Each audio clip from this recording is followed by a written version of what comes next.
Hello indie game fan, more indie game releases and updates of interest, beginning with RoboQuest Winter Update, the latest patch to this excellent roguelite first-person shooter that sure does look like Borderlands but with a roguelite structure and perhaps not as many guns. This has been impressive so far in early access, with this update adding a new character class in the Ranger, a rework of the Recon class, new elite enemies, adding the classic rocket jump to a traversal, revamping your home base, adding a new boss as well as many other tweaks and changes, and is shaping up to be one of the best in this genre.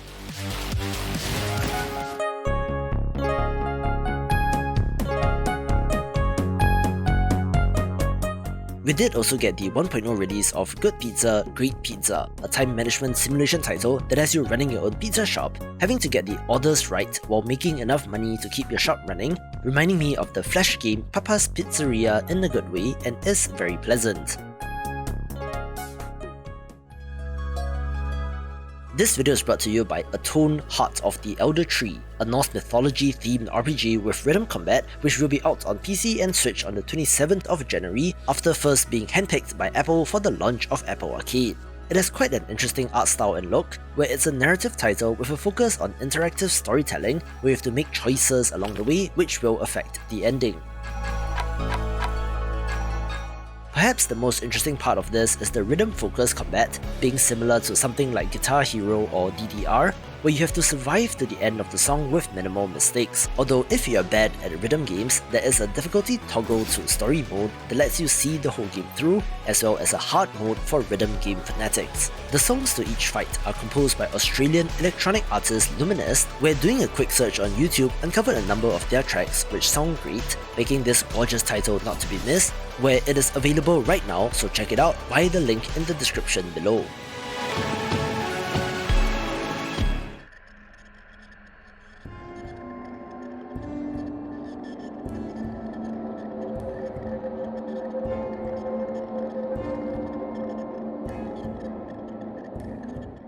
Okay, personally, I'm pretty upset with this game since it just grosses me out, where everything from the character design to the grotesque items and situations in Life Gallery is just horrific, but I suppose that is the point, being a gruesome horror puzzle adventure game that is not for the faint of heart.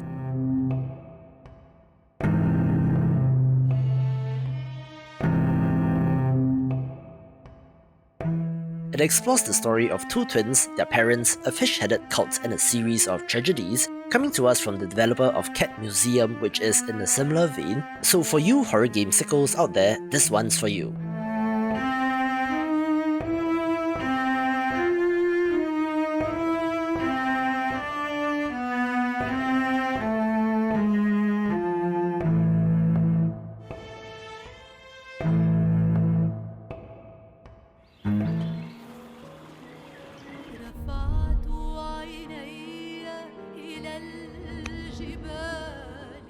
A curious 4X strategy title that has been chugging along is Old World, being an alternate take on the Civilization formula, and is of interest since one of the lead developers on this is Soren Johnson, known for his work on Civilization 4, where they've just released a paid DLC titled The Secret and the Profane.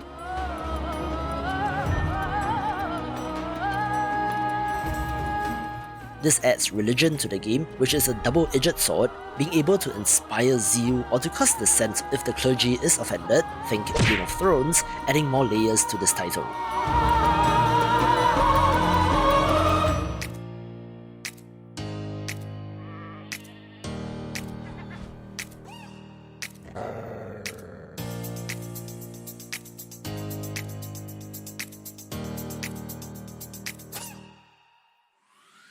The developer of Creature Creator did kindly reach out, where this is a sandbox simulator title where you're able to build your own creatures and then explore, capturing a little bit of the same magic as Spore from back in the day.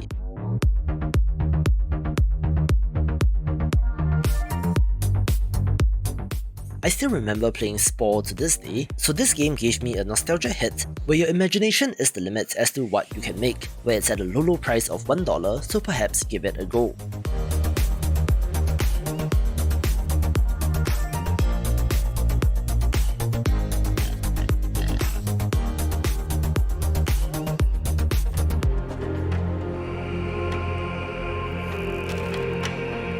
I do also want to mention Frozenheim Yao's Tournament, the latest update to this Norse-themed colony sim, which has been steadily improving through early access, where the Yao's Tournament is a new game mode that allows you to skip over the base building aspect and allows you to focus on quick skirmishes and the battle system, becoming more like an RTS title, which is an interesting twist.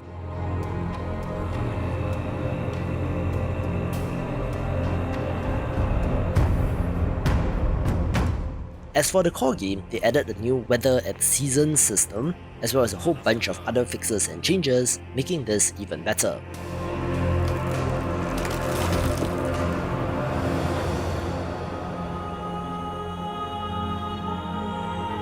We turn the season together as one.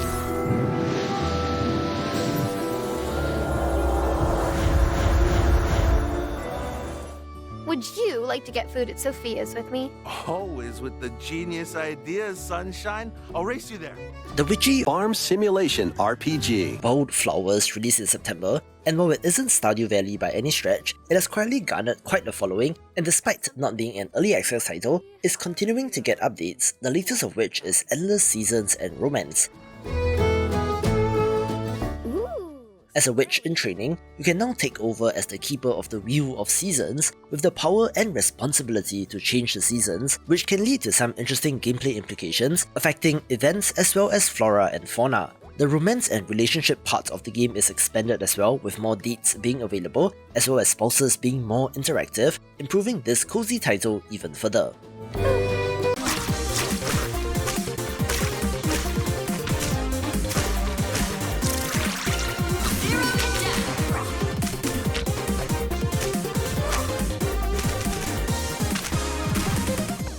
I don't know why, but Freemaker's surprise release out of nowhere, being an indie platform fighter from the developers of Super Smash Flash 2, which is a beloved Smash Brothers fan game from back in the day.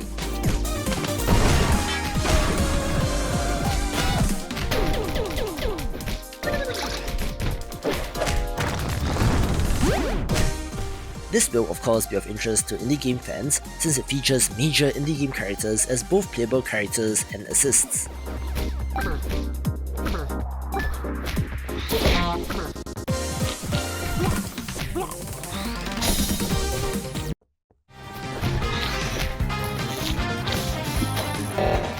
There have been a number of previous attempts at indie Smash Brothers, but this is by far the best one of these, with a pedigree to match, so I'll be interested to see where this goes in early access and how large the roster can get, where there's even support for people to create custom characters, so the possibilities are endless, looking like it could be huge.